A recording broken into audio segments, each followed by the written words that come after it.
Well, good afternoon, everyone, and welcome to the COVID-19 update for Thursday, December the 3rd. Before we begin, I want to offer a warm welcome home to 185 soldiers of the 2nd Battalion, 130th Infantry Regiment of the Illinois National Guard, who have spent the better part of the last year serving in the Middle East.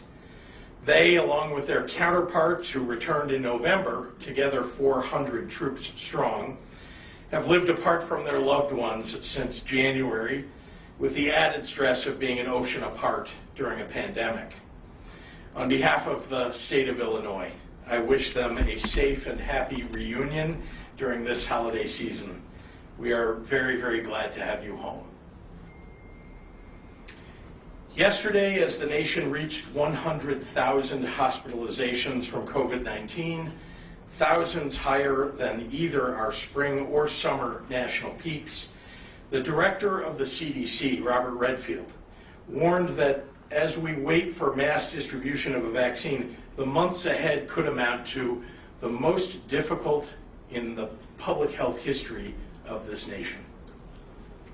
That makes our collective action in the coming weeks all the more important. What can we do to support our healthcare systems? How do we make sure that they're able to care for all the patients who come through their doors? Not just the current surge of COVID-19 patients, but also severe flu cases, car crash survivors, those suffering from heart attacks or strokes. Everyone knows the basics, of course. Wash your hands, keep your distance, wear your mask around others to protect yourself and to protect your family. And right now that includes working extra hard to stay home as much as we can to bring down rates of transmission in our communities. Getting your flu shot will also help more people out of the hospital, easing the burden on our healthcare workers. One very important thing that you can do to help others right now is to donate blood. It has no effect on your immune system to do so, and hospitals need blood right now more than ever. It's normally difficult to get blood donations around the holidays, but the pandemic has made it even harder to maintain an adequate blood supply. On top of COVID patients, there are still patients in need of transfusions all across the hospital, including those who need surgery, are undergoing cancer treatments, have chronic conditions such as sickle cell, or for those who experience accidents or trauma.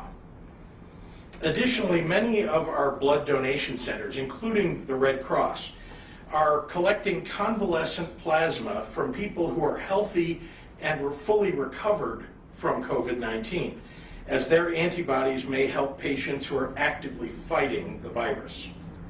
Research into plasma as a treatment for COVID-19 is ongoing, but since this is a new virus, the more information we have to study, the quicker we can find meaningful answers about its effectiveness.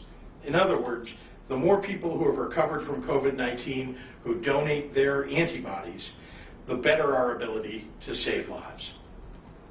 Across the state, our blood donation centers and our hospitals are making loud and clear their need for more assistance during this holiday season. So I'm very glad today to be joined by someone who has made a career in this work, making it possible for countless lives to be saved, all because someone took the time out of their day to give back by giving blood. And so I'd like to introduce the CEO of the Red Cross Illinois region, Selena Roldan. Selena?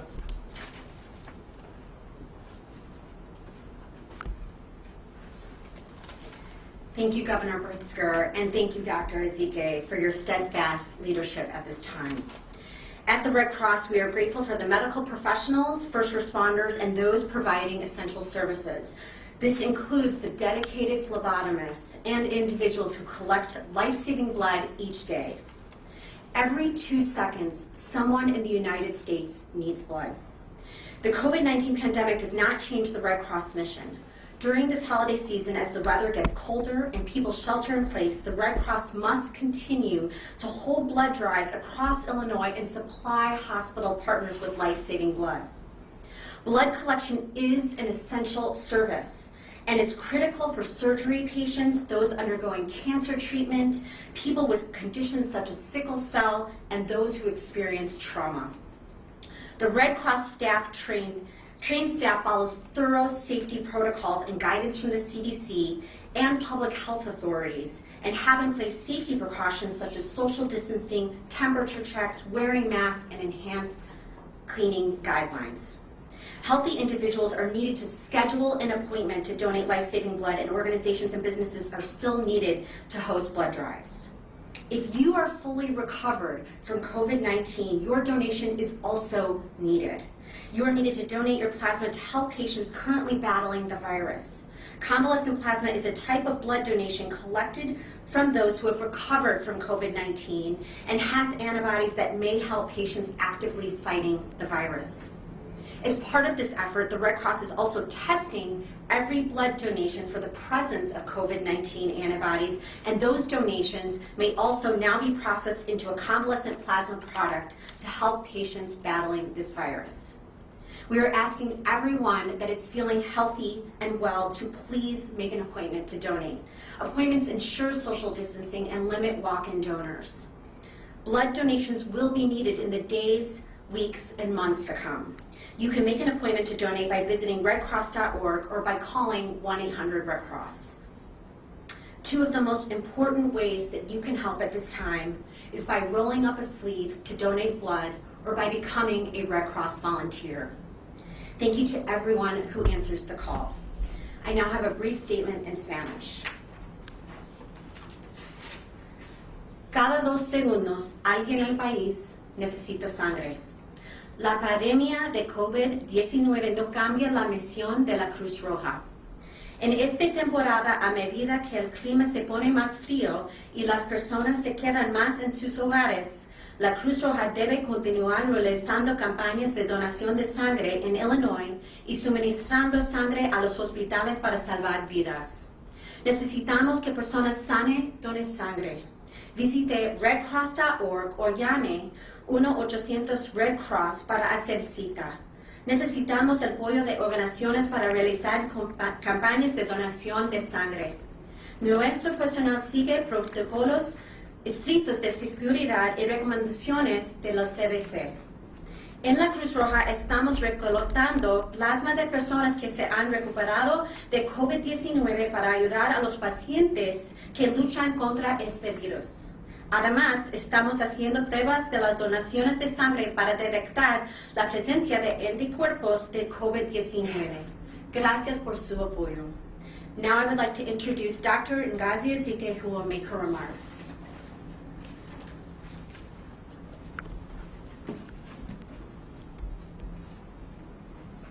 Good afternoon.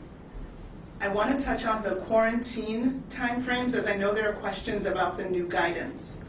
The previous guidance from the CDC was for individuals who had been exposed to someone with COVID-19 to quarantine for 14 days.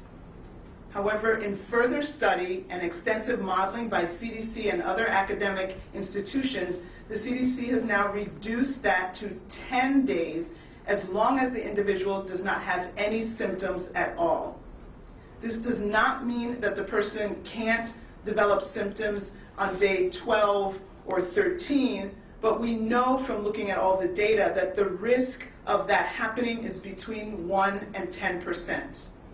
Alternatively, a person can discontinue quarantine at 7 days if they have no symptoms and they have a negative test in the preceding 48 hours.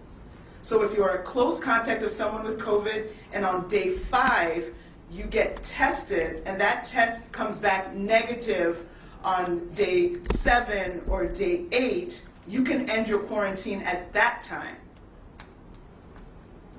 You still have to quarantine between the time you took the test and when you get that negative result. Remember, you must have no symptoms whatsoever. Again, the hope is that by reducing the amount of time in quarantine, it'll be easier for people to take this critical action without the additional economic hardship of not being able to work for so long.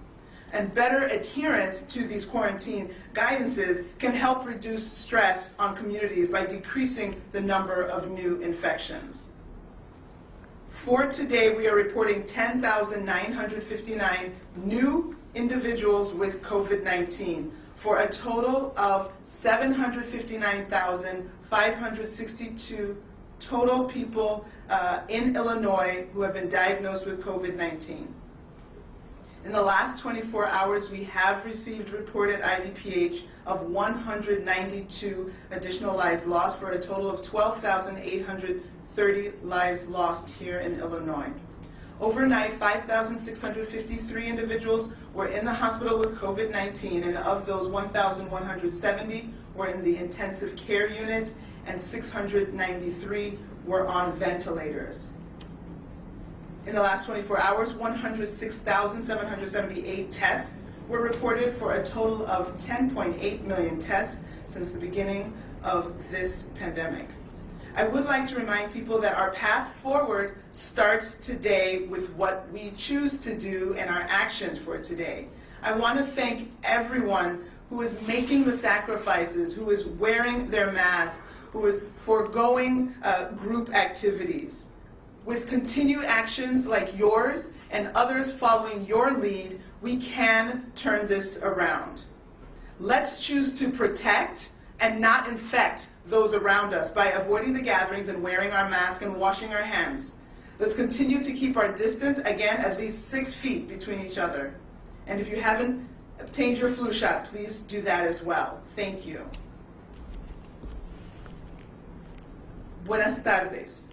Quiero volver a hablar de la duración de cuarentena, porque sé que hay preguntas sobre nueva información que se acaba de publicar. Inicialmente, la guía era para personas que fueran expuestas a alguien con COVID-19, tenían que estar en cuarentena por 14 días. Sin embargo, en nuevos estudios y modelos exhaustivos realizados por el CDC y instituciones académicas, el CDC lo ha reducido a 10 días, pero solo mientras el individuo no presente ningún síntoma. Esto no significa que la persona no puede mostrar síntomas en el día 12 o 13, pero el riesgo de eso es entre 1 y 10%. Alternativamente, una persona puede suspender la cuarentena después de 7 días si no presenta síntomas y ha resultado negativo en las 48 horas anteriores.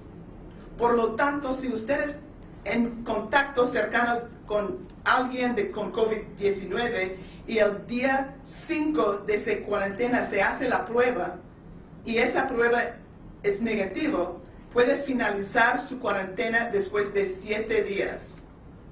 Sin embargo, si no tiene los resultados de la prueba para el día 7, deberá permanecer en cuarentena hasta que reciba los resultados negativos de la prueba, o hasta el día 10, lo que sea más corto. Recuerde, no debe tener ningún síntoma en ninguna de las situaciones. La esperanza es que al reducir la cantidad de tiempo de cuarentena, será más fácil para las personas tomar esa acción crítica sin las dificultades económicas de no poder trabajar. Una mejor adherencia a las pautas de cuarentena puede ayudar a reducir el estrés en las comunidades al disminuir el número de nuevas infecciones. Hoy informamos 10.959 nuevas infecciones por COVID-19 para un total de más de 759.000 casos en Illinois. Desafortunadamente, esto incluye 192 vidas perdidas para un total de más de 12.800 muertes aquí en Illinois. Desde anoche, 5.653 personas estaban en el hospital con COVID-19 y de ellos 1.170 pacientes estaban en la unidad de cuidados intensivos y 693 personas están en ventiladores. En las últimas 24 horas se han reportado más de 106,000 pruebas para un total de más de 10.8 mil millones de pruebas aquí en Illinois. Me gustaría recordar a la gente que nuestro camino a seguir adelante comienza con lo que hacemos hoy. Gracias a todos que han hecho todas las mitigaciones. Tenemos que dar eso y continúa, pero lo tenemos que hacer todo juntos, porque solos no podemos. Muchísimas gracias para su apoyo, and with that, I'll turn it back over to Governor Pritzker. Thank you very much. Happy to take questions from members of the media. Governor, could you first of all talk about one of the big issues of the day, this hotel up in Northbrook? As you're aware, there was the big wedding up there, 150, 200 people. Can you give us, first of all, your reaction to that, and tell us what kind of actions the state might take in response to that to deal with this?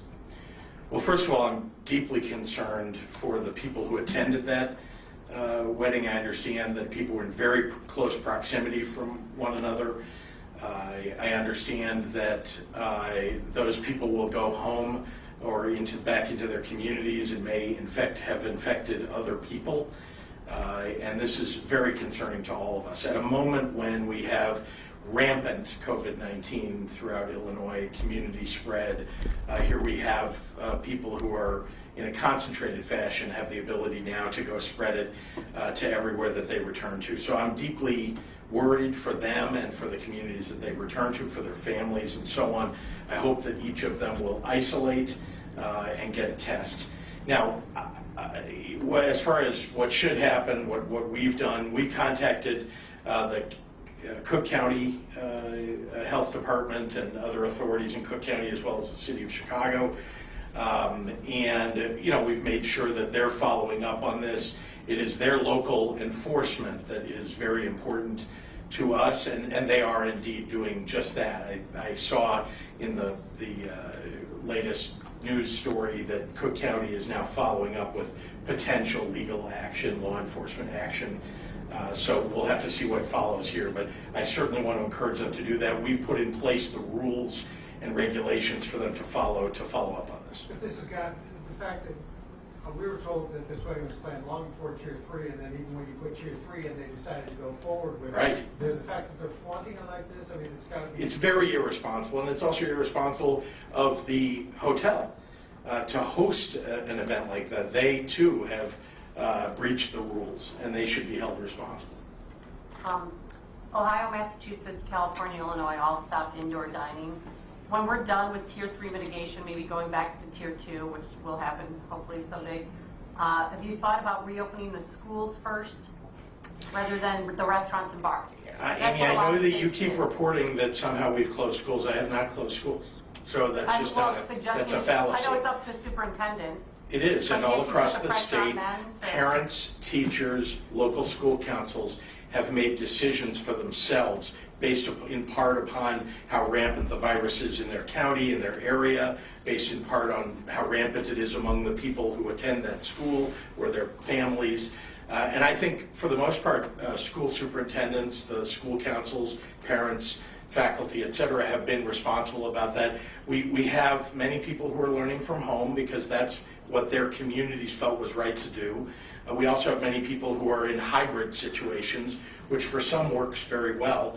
And then there's a smaller portion that are going to school every single day, because that's what they've deemed to be safe. But we're not keeping people from having school. Last 2 days in Illinois have been the 2 deadliest days during this pandemic. Across the country, more than 3,000 dead, also the deadliest day for the U.S. Yes. How long do you think we should be prepared for these kinds of numbers? Look, Eric, I don't know, but I can tell you that it is devastating. It's just devastating for the country. It's devastating for the state of Illinois, for all of us who are very focused on trying to save people's lives. I can tell you that we're trying to do everything that we can at the front end of the process. Remember, by the time you hear of somebody having died, they got infected weeks earlier. some of those of the people who passed away, they probably went to the hospital at some point. Then they became an ICU patient. Some of them went on ventilators, and it's just, I look at it and I say, how can people not follow the mitigations? Watching the number of people who are passing away, not just in the state of Illinois, but the thousands nowadays across the United States. I just hope that people are heeding the mitigations that we're asking them to follow, because that ultimately is going to bring that death count down. You saw it. Just go back to the numbers back in April when the numbers were increasing. We hit a peak in about the 6th of May, roughly that. And then you saw the case numbers coming down. Then you saw the hospitalizations coming down. Then the ICUs, and then deaths. Deaths are the last thing to come down.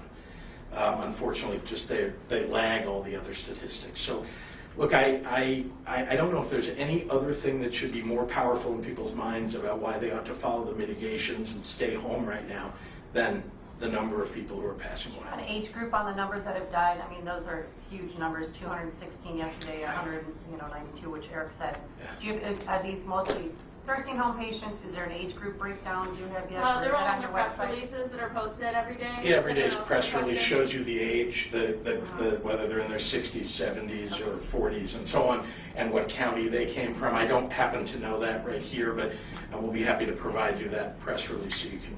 We'll do one more in the room Oh, and then wait, go a online. question about Eric? donations. Yeah, just one question about hospitalization. We'll come back to blood. They've come down a little bit from the peak, maybe a little less than 10%, the Yeah. number of people in the hospital. Yes. But hospital bed availability has not gotten better. If anything, there are more regions below 20%. Can you explain that paradox? Does it have to do with staffing running thin? It does. Remember that the way that we report the number of available beds is the number of available beds that can be staffed. And so, yes, that adjustment gets made based on staffing. And remember, you've got to give some reprieve, even in the height of this, right? When the numbers, you saw 15,000 cases a day, and more people going into the hospital, even though we've come down about 10%. In the height of it, people are working double shifts. They're working all week long. We have to give these people a break at some point, right? And so, it's a good moment perhaps to take staff off of some beds that aren't filled. And so that's probably what you're seeing in terms of the adjustment of the number of available beds. I don't want to say we have a lot of beds available. I mean, we have beds, but people should not see that as some sort of invitation that we should, reduce mitigations and therefore fill up all the beds because, gee, there's a vacancy somehow. I don't want people to look at it that way. It's not true. I mean, the fact is that we have to bring down the hospitalizations overall because we don't have the staffing. If we do hit that height and hit sort of the full capacity, right now, there isn't any staff really to pull from other states or anywhere else. All right, Wall Street Journal and New York Times are both reporting that 106 of 7,000 blood donations that were collected by the American Red Cross last year, December of 2019, came back positive for the COVID antibodies, which means it's been around here longer than we suspect. So when people donate blood, and I know a lot of people do want to donate blood, is their blood work going to be checked for antibodies? So I don't want to put you on the spot, but I just... Sure. So yes, we are testing all blood at this point for, so if you come in and you donate blood, your blood will be tested for COVID antibodies. Well, that's great. All right, we got to go online for questions. Dean Olson at the SJR. How is the state trying to combat the notion that the state is taking away personal freedoms with a mask mandate? I'm surprised by the question just because this has now been around for quite some time, and I hope people understand that people may have the notion that we're taking their freedoms away, but the reality is there are laws on the books that in the course of a disaster, an emergency in the state, that the job of our government is to step in to try to reduce the disaster, to try to save as many lives as we possibly can. We've limited the kinds of mitigations that we've put in to the things that will actually have an effect on the virus, or at least on the number of people who will get sick from the virus.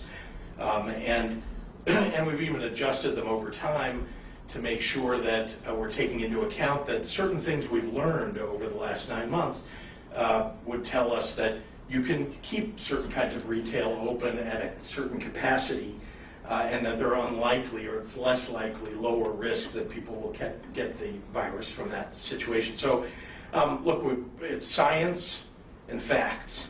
And I hope that when we put the science and facts out there, and we have throughout this, you've seen the doctors standing here, you've seen the studies that we've put out, you can read for yourself online or otherwise why those mitigations have been put in place. And there are people who don't want to believe them and want to say that we're taking their freedoms away, but that's not at all what we're doing. Jake Griffin at the Daily Herald. Can Dr. Ezike describe children's ability to be inoculated with the current vaccines in the pipeline?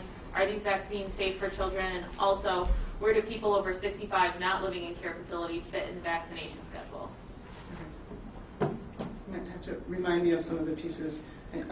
Regarding children, as of this time, we don't know that this will be approved for people under the age of 18. I think the majority of the people in the trials were over 18. There are special rules in terms of medical studies and enrolling kids. That's a special protected class, if you will. I did remember in trying to absorb all of the information, I did recall that after they had gotten the requisite number of individuals over 18, I did remember, and I don't know if it's Pfizer for sure, I remember someone being able to go and get some older teenagers that may have been enrolled. So I don't know if there was enough information from those participants that of course would have had to have an adult guardian consent. I don't know if there's enough information from that for them to lower the age at which this can be given to under 18. We will find out as the FDA rolls out their recommendations. We will get to know more about who it can be given to, from the lower age limit to is there an upper age limit. So those are pieces of information still yet to be finalized. Where do people over 65 not living in care facilities fit into the vaccination schedule? So you could probably explain. Yeah. So in terms of the guidance, in terms of the prioritization scheme, for sure the top priority, and again, everyone needs to get vaccinated. So if we have only 10% of the population vaccinated, we are not going to get where we need to go. But in terms of who should get it first, there have been careful thought, including, as the governor has mentioned, ethicists, scientists looking at the data, modeling, trying to see what happens when you immunize this group versus that group. We do know that the first group will be long-term care residents and hospital-related workers. Both of those groups are the #1 group to be immunized. Following that, we are waiting to get final word, but what we think is going to come out is that you're going to have people over 65, people with multiple serious comorbid conditions that we know the virus preys upon, and people who form the critical infrastructure of our society that allow us to continue to live our life as we know it, that help us to have food in the grocery stores, that make sure that sanitation is picked up. All of those will also be in that next tier, and if it's going to be that first group, 1A, and then a 1B or a 1C, or if all of that will be in 1B. We're waiting for those final recommendations, but those will be the next people in the next tier. Brian Boyles at Health News Illinois. Have we started to see any impact from the antibody treatments received from the federal government for hospitals strained by the high volume of COVID-19 patients? Do you know how many treatments the state has received so far? Great. So we have had weekly shipments, and so this is another great thing, and I thank you for asking this question because it's really important that we get this word out.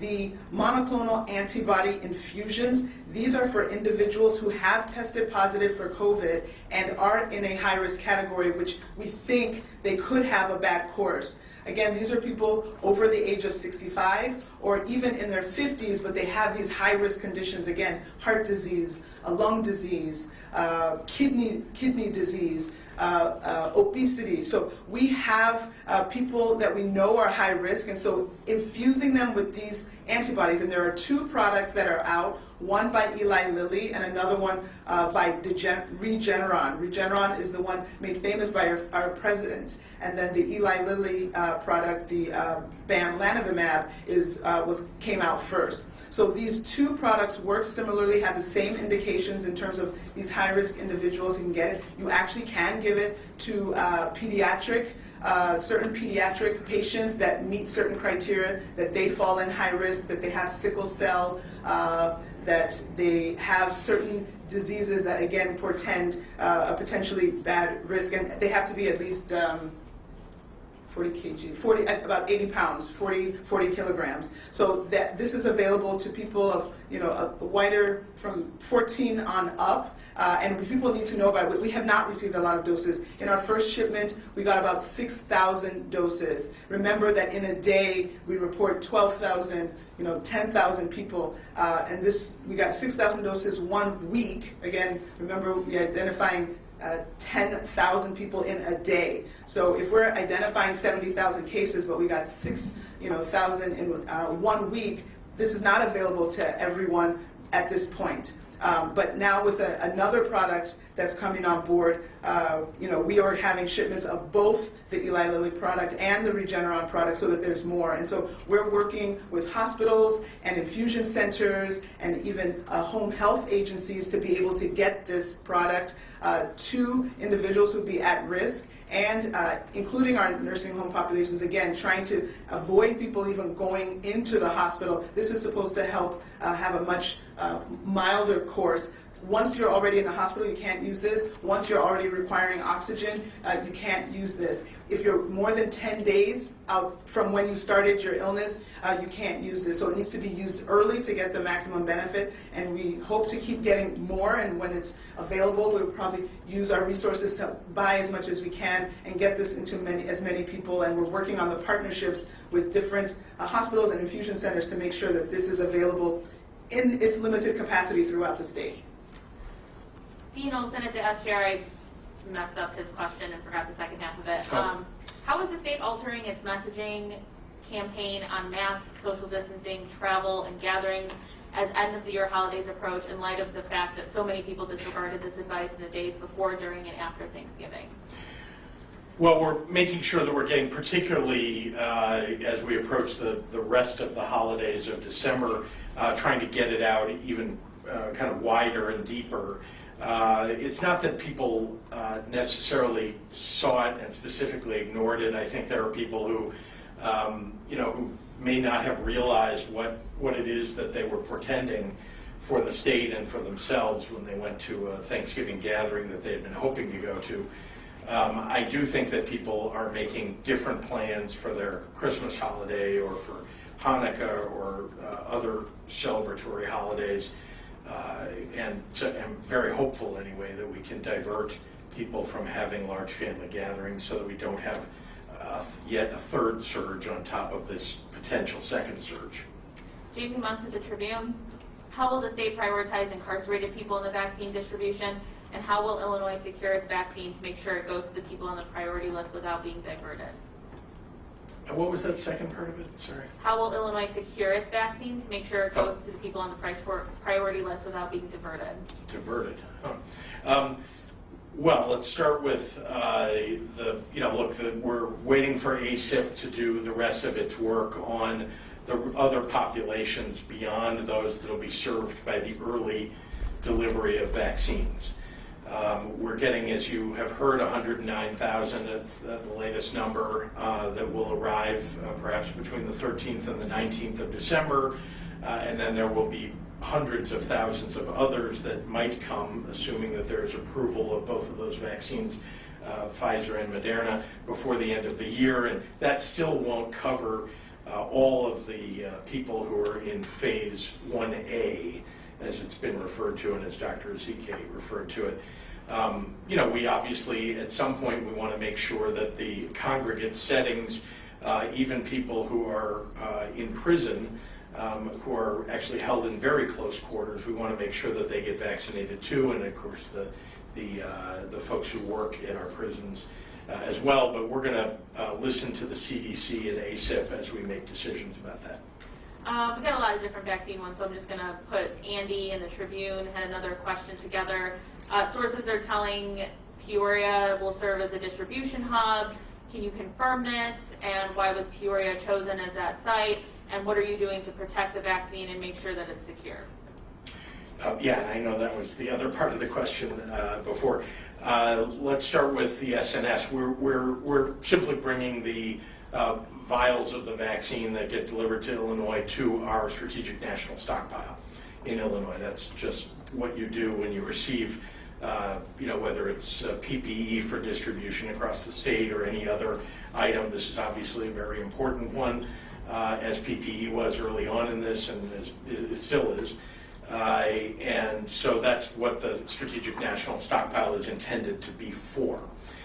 In terms of securing it, we are not going to talk about what the security plans are here at a press conference or at any press conference, but suffice to say that there are plans for security, and obviously the Emergency Management Agency, led by General Alicia Tate-Nadeau, working together with state police and other authorities, will make sure that the vaccines get to where they're supposed to get to. Rachel Hinton at the Sun-Times, with Mayor Lightfoot suggesting more or less that Speaker Madigan step down as Speaker, more than a quarter of the Democratic caucus saying they won't vote for him. Is it time for Madigan to step down as Speaker? Well, as I've said, it isn't the obligation of the leader of the House of Representatives, of anybody who serves in a role that has an impact on the entire state, the way that Speaker, Senate President, Governor, et cetera, have, that answering questions is the very first most important way to be transparent in a job in which integrity is extraordinarily important. And so I have called already for the Speaker to answer those questions or resign. If I can follow up with that, the Speaker has refused to answer questions. He's obviously not heeding your advice, and he wouldn't even put out a new statement the other day. You're stopping short of calling for him to actually step down. I've been very clear about what my views are, and you're going to hear in the next, I think, 4 or so weeks, 6 weeks perhaps, from the members of the House of Representatives who ultimately will make the decision about whether the Speaker will be leaving office. Molly Parker at the Southern Illinoisan. This is for Dr. Ezike. Today, the SIU Board of Trustees voted to grant you an honorary degree, Doctor of Community Health, for your work during the pandemic and beyond. Could you share your thoughts on receiving this honor? Is that news?